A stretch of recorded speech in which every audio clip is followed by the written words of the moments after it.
श्री महाप्रज्ञ गुरवे नमः। ओम श्री महाप्रज्ञ गुरवे नमः। ओम श्री महाप्रज्ञ गुरवे नमः।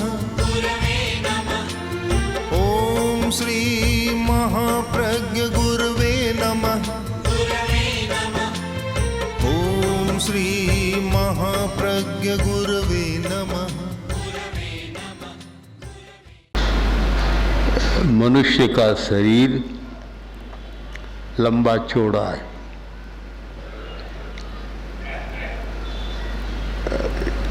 मस्तिष्क, सिर तो बहुत छोटा है, सबसे ऊपर है, नीचे पैर, ऊपर मस्तिष्क, सिर। किंतु सारे शरीर में सबसे ज्यादा महत्वपूर्ण ये दो ही हैं, पैर और सिर। पैर के बिना आदमी गति नहीं कर सकता और मस्तिष्क के बिना मति का विकास नहीं कर सकता। बुद्धि के सैकड़ों प्रकार होते हैं, एक प्रकार की नहीं होती। हमारे मस्तिष्क में इतने प्रकोष्ठ हैं जिनकी संख्या करना भी मुश्किल है। आज तक भी कोई भी वैज्ञानिक सबको गिन नहीं पाया। इतने न्यूरॉन्स और इतने उनके कनेक्शंस हैं कि कोई भी जानता नहीं, पूरा कर ही नहीं पाता, असंख्य कह सकते हैं। तो बुद्धि का प्रकार एक नहीं है, अनेक प्रकार हैं। संस्कृत शब्दकोश में बुद्धि के बहुत नाम बतलाए हैं। आचार्य हेमचंद्र ने अभिधान चिंतामणि लिखी, उसमें जो संस्कृत का शब्दकोश है, बुद्धि के 16 नाम बतलाए। 16 के बाद सा मेधा धारण क्षमा, मेधा को बुद्धि से अलग किया है। बुद्धि और मेधा अलग है, अलग होती है। बहुत सारे लोग थोड़े पढ़े लिखे या जानकार होते हैं जिनको थोड़ा सा बुद्धिमान भी कह सकते हैं, किंतु मेधा का विकास नहीं और बुद्धि का भी पूरा विकास नहीं, तो वे दुनिया में ऐसी बात करते हैं कि जिनकी बात बड़ी विचित्र होती है। रोगी आया डॉक्टर के पास, बैठा, डॉक्टर ने कहा कहिए साहब क्या बीमारी है? बोला साहब एक बड़ी अजीब बीमारी है। अजीब बीमारी कोई पकड़ नहीं पा रहा है। क्या बीमारी है तुम्हारे? तो मुझे खाने के बाद भूख नहीं लगी, बस यही बीमारी है। पता नहीं आदमी का कितने सोचने के प्रकार होते हैं और कितने बुद्धि के प्रकार होते हैं।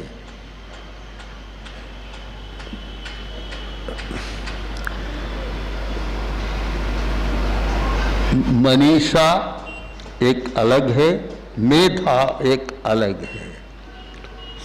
मेधा के लिए एक विशेष पहचान दी कि जिसमें धारणा की क्षमता होती है। पढ़ने वाले लोग तो बहुत हैं, किंतु धारणा की क्षमता वाले कम होते हैं। हमारा काम सारा स्मृति से चलता है कि जिसमें ज़्यादा अच्छी स्मृति है उसका काम चलता है। और स्मृति कब होती है? धारणा के बिना स्मृति नहीं होती। धारणा का विकास तो स्मृति का विकास। कुछ विद्यार्थी आते हैं और पूछते हैं कि हमारी याददाश्त कैसे बढ़े, स्मृति कैसे बढ़े। कुछ कहते भी हैं कि हमारी स्मृति बहुत कमजोर है, कुछ भी याद नहीं रहता। मैं कहता हूं ये तुम्हारा भ्रम है। स्मृति कमजोर नहीं है, तुम्हारी धारणा शक्ति कमजोर है, मेधा कमजोर है। अगर मेधा कमजोर है तो स्मृति नहीं होगी। धारणा शक्ति जितनी प्रबल है, एक व्यक्ति 80 वर्ष की बात को बिल्कुल याद कर सकता है, उसका चित्र सामने खींच सकता है, उसको याद है 80 वर्ष पहले की याद। कुछ लोग ऐसे होते हैं कि 10 मिनट की बात भी याद नहीं रहती। शेठ जी ने भोजन किया, हाथ धो लिए, गद्दी पर जाकर बैठ गए, आधा घंटा बीता और मुनीम जी आए। तो बोले मुनीम जी आज मैंने भोजन किया कि नहीं, रोटी खाई या नहीं खाई?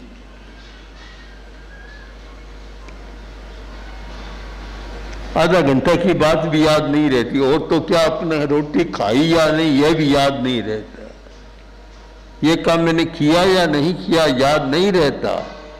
ऐसे बहुत लोग मैंने भी देखे हैं कि जो तत्काल भूल जाते हैं। धारणा शक्ति कैसे बढ़े? और धारणा की क्षमता बढ़ती है तो आदमी की स्मृति रहती है। कार्य वही व्यक्ति अधिक कर सकता है जिसकी स्मृति शक्ति प्रबल है, याद रहता है।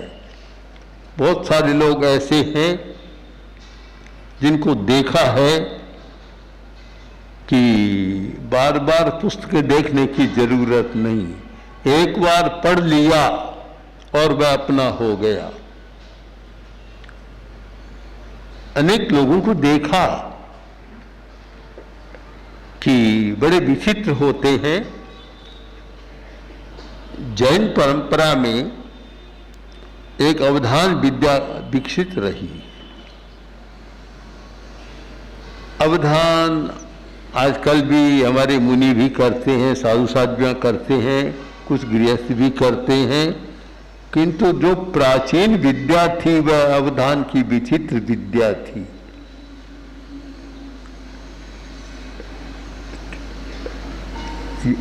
उपाध्याय यशो विजय जी ने केवल 8 अवधान किए और काशी के सारे विद्वान चमत्कृत हो गए। ऐसा चमत्कार कि धारणा की विचित्र क्षमता। एक उदाहरण बताऊं कि पीतल की 50 कटोरियां,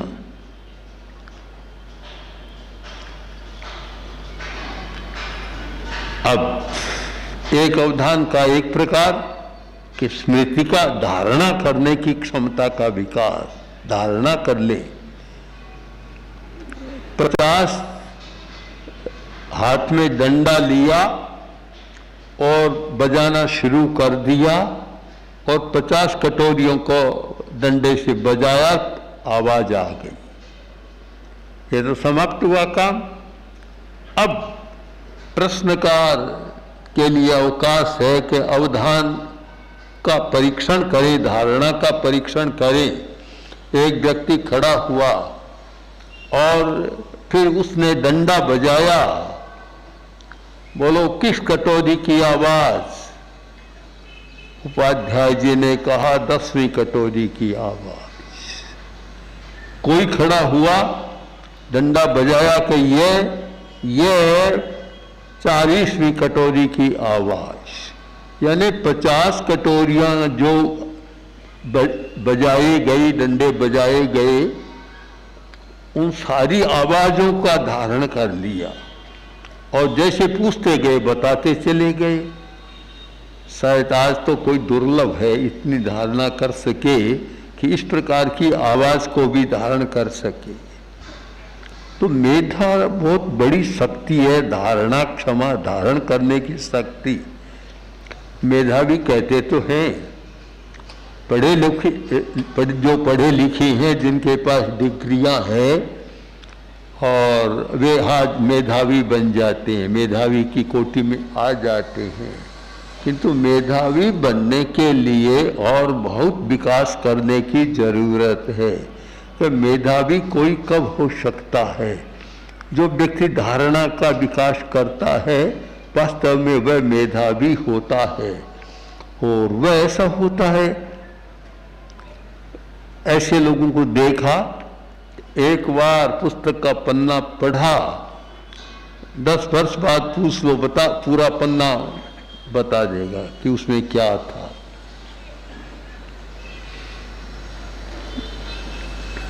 आचार्य तुलसी राष्ट्रपति भवन पधारे। उस समय राष्ट्रपति राजेंद्र बाबू थे, पहले राष्ट्रपति, और आचार्य तुलसी के प्रति बहुत ही श्रद्धाशील, बहुत निकट।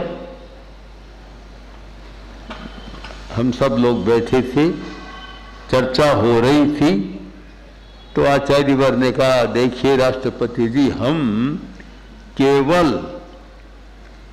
ये उपदेश और चर्चा करने वाले नहीं, हम काम कर रहे हैं, सत्य की खोज कर रहे हैं, आगमों का संपादन कर रहे हैं। कुछ पुस्तकें प्रकाशित हो चुकी थी, उनको बताई।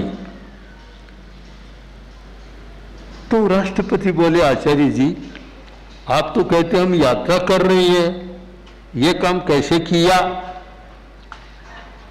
तो आचार्य वर ने कहा कि हमारी यात्रा भी चलती है और दिन में 2-4 घंटा हम आगम संपादन का काम भी करते हैं। तो फिर राष्ट्रपति बोले कि वह लाइब्रेरी कहाँ है आपके पास? क्या लाइब्रेरी तो नहीं है। तो उन्होंने कहा, इतना एक शोधपूर्ण कार्य है, कितना शोधपूर्ण वैज्ञानिक ढंग से आपने संपादन किया है और कितने ग्रंथों का प्रयोग किया है, ये तो बिना लाइब्रेरी में बैठे काम हो नहीं सकता। कोई बड़ी विश्वविद्यालय की लाइब्रेरी हो, वहां बैठकर तो ये काम किया जा सकता है। आपने चलते फिरते गांवों में ये काम कैसे किया? आचार्य वर ने कहा, लाइब्रेरी हमारे साथ साथ चल रही, हमारे साथ चलती है। हम बहुत सारा काम, जब जिन पुस्तकों को पढ़ा था उन पुस्तकों को फिर देखने की जरूरत नहीं, वे सारे संदर्भ हमारे मस्तिष्क में हैं, उसके आधार पर यह काम कर रहे हैं। आज भी कोई विद्वान देखेगा विश्वास नहीं कर सकता, क्योंकि जिस प्रकार हमने शब्दों की मीमांसा की है और जिस प्रकार उनका संपादन किया है, जिस प्रकार ग्रंथों का उपयोग किया है और जिस प्रकार नए रहस्य, नए सत्य खोजने का प्रयत्न किया है, यह कोई विश्वास नहीं कर सकता कि बड़ी विशाल कलकत्ता जैसी लाइब्रेरी, पब्लिक लाइब्रेरी, ऐसी कोई बड़ी विशाल लाइब्रेरी में बैठे बिना और पुस्तकों का संदर्भ लिए बिना कोई काम कर सके, सोच ही नहीं सकता। किंतु हुआ है, इसे इनकार भी नहीं कर सकता। एक विद्वान किरीट जोशी, जो आज भी अच्छे विद्वान हैं और जो वैदिक साहित्य पर दिल्ली में बैठे एक बड़े संस्थान में काम करते हैं, भारत सरकार सचिव रहे और भी बहुत सारे काम किए हैं। जब वे लाडनू आए और हमारा सारा कार्य देखा, देखकर उन्होंने कहा, आचार्य जी बहुत लोग काम कर रहे हैं, किंतु आपने जिस सूक्ष्मता के साथ काम किया है, ऐसा काम मैं मानता हूं न बौद्धों का हुआ है न हमारा हो रहा है। इतनी सूक्ष्मता के साथ काम किया आपने।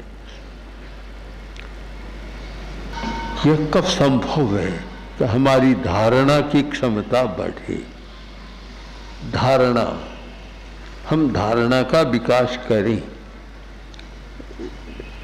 जैन परंपरा में ज्ञान मीमांसा का बहुत बड़ा स्थान रहा है और ज्ञान मीमांसा में एक एक प्रणाली है अवग्रह, ईहा, अवाय, धारणा। एक खंड है उसका। पहले अवग्रहण होता है, उसके बाद ईहा होती है, उसके बाद अवाय और फिर धारणा, और फिर दूसरा क्रम शुरू होता है स्मृति, प्रत्यभिज्ञान, तर्क और अनुमान। ये सारा प्रमाण शास्त्र का विषय है, किंतु हमारे लिए बहुत आवश्यक है कि फिर स्मृति, प्रत्यभिज्ञा, पहचान, फिर तर्क की शक्ति आती है। इतना होने के बाद व्यक्ति में तर्क की शक्ति का विकास होता है। मैं मानता हूं कि आज टेक्नोलॉजी का बहुत विकास हुआ है और नए नए उपकरणों से काम ले रहे हैं। कंप्यूटरों से बहुत काम ले रहे हैं और काम बहुत जल्दी होता है, बहुत अच्छा माना जाता है। किंतु समग्र अध्ययन के बाद मैं कह सकता हूं कि इस कंप्यूटर की कार्य प्रणाली ने मनुष्य के मस्तिष्क में जो कंप्यूटर था उसको निकम्मा बना दिया। एक कंप्यूटर, मनुष्य का मस्तिष्क तो स्वयं कंप्यूटर है और इतनी बात याद उसमें रहती है। हम देखें हमारे तेरापंथ के चतुर्थ आचार्य जयाचार्य, उनके मस्तिष्क को एक सुपर कंप्यूटर कहा जा सकता है। आज जिसका विकास होना उससे भी ज्यादा बड़ा कंप्यूटर कहा जा सकता है। आचार्य तुलसी का मस्तिष्क भी बहुत शार्प था, बहुत तेज काम करते थे और स्मृति बड़ी विलक्षण थी, विचित्र स्मृति थी और पहचान भी बहुत थी। अनेक बार बड़े बड़े लोग आते और आचार्य वर नाम लेकर पुकार लेते कि आप आ गए। आचार्य जी आपकी स्मृति तो बहुत तेज है, मैं तो आपसे 20 वर्ष पहले मिला था, आपने मुझे पहचान भी लिया और मेरा नाम भी बता दिया। और कुछ लोग ऐसे होते हैं कि नाम पूछा और 10 मिनट बाद साहब भूल गया आपका नाम क्या है। कई कहानियां आती है इस पर अभी कहानी में मैं नहीं जाऊंगा। बहुत जल्दी भूल जाते हैं। एक मेधावी का भी मानदंड हम बनाए।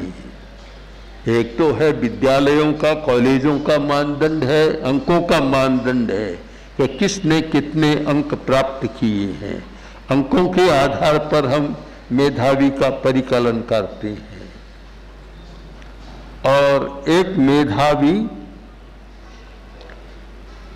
धारणा शक्ति और जीवन शैली के आधार पर निर्णय करते हैं कि कोरी पढ़ाई नहीं, पढ़ाई के साथ उसका भावात्मक विकास कितना हुआ है। एक क्राइटेरिया होनी चाहिए कि उसका भावात्मक विकास, यह तो सारा बौद्धिक विकास है, किंतु हमारे विकास के अनेक स्तर हैं और उनमें एक स्तर है भावात्मक विकास। आज का विद्यार्थी भी जानता है कि पहले सारा माप होता था IQ के द्वारा, बस ये मानदंड था। अब EQ आ गया, इमोशनल कॉन्सेंट कैसा है इसका, भावात्मक विकास कैसा है। हम जिसको मेधावी कहे और घर में जाते लड़ाई शुरू कर देता है, गुस्से में रहता है, तनाव में रहता है, तो फिर वह कोई मेधावी कहना बड़ा कठिन होता है। मेधावी के लिए दोनों पक्ष सबल होने चाहिए। अभी किया नहीं, और अगर हम मेधावी इसको आगे बढ़ाना चाहें तो उनके 2 परीक्षण होने चाहिए। एक परीक्षण तो जो विद्यालयों का, महाविद्यालयों के अंक आते हैं, अंकों के आधार पर कि किसने कितने अंक प्राप्त किए, एक ये मानदंड है।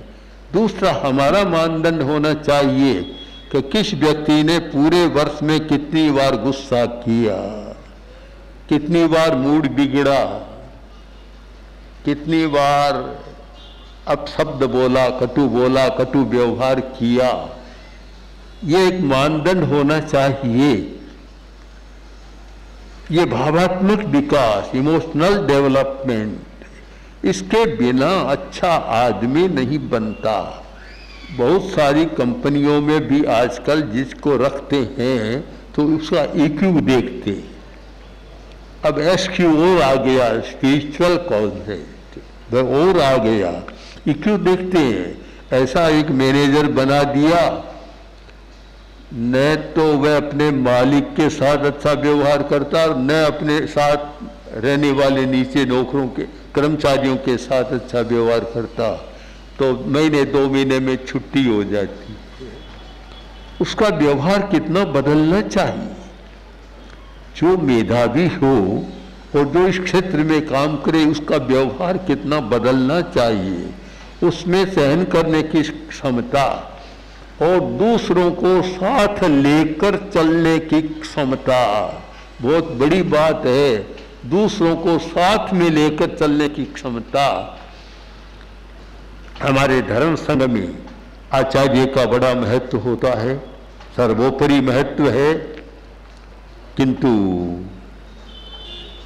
उसका कारण, अनेक कारण है। एक कारण यह है कि उनमें दूसरों को साथ लेकर चलने की क्षमता है। हम सिद्ध योगी आचार्य श्री महाप्रज्ञ से प्रेक्षा ध्यान का एक प्रयोग करें। आपको एक प्रयोग कराया जा रहे है श्वास प्रेक्षा का। 5 सेकंड में श्वास लेना है, 5 सेकंड भीतर रोकना है और 5 सेकंड रेचन करना है और 5 सेकंड बाहर रोकना है। इस प्रकार 20 सेकंड में एक श्वास। सावधान रहे, श्वास भरे, भीतर रोके,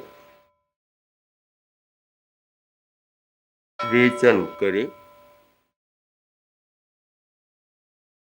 बाहर रोके,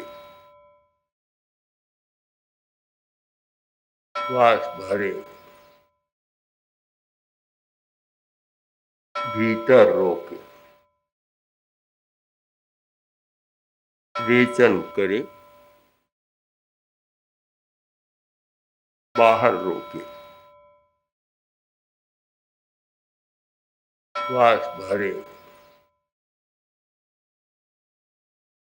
भीतर रोके, रेचन करे, बाहर रोके, श्वास भरे, भीतर रोके, रेचन करे, बाहर रोके, श्वास भरे, भीतर रोके,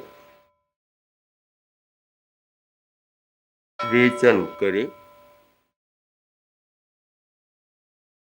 बाहर रोके, श्वास भरे, भीतर रोके, रेचन करे, बाहर रोके, श्वास भरे। प्रयोग संपन्न। तो ये ध्यान के बहुत छोटे प्रयोग कराए हैं और इनका स्वयं बार बार अभ्यास करें तो एक अच्छा अभ्यास हो सकता है। ओम आर्षम।